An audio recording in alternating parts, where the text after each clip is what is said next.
ভীষণ ইচ্ছে করছিল কথা বলবার তোমার সাথে। কথা তেমন ছিল না, ইচ্ছেটা ছিল প্রবল।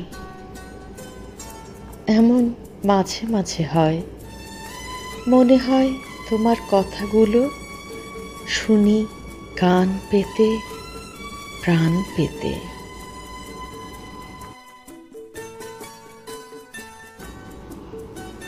মনে আছে আমরা চাঁদ দেখছিলাম এক দৃষ্টিতে, তারপর কয়েক পৃষ্ঠা মেঘ ঢেকে দিল চাঁদের মুখ।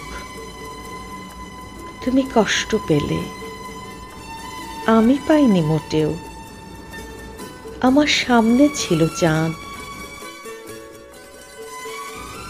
সে বদলায় পাল্টায়, মেঘে ঢাকে না, তার দুতি কেউ মাখে না, শুধু মিশে যায় হৃদয়ে, রক্তে, বোধে, কল্পনায়।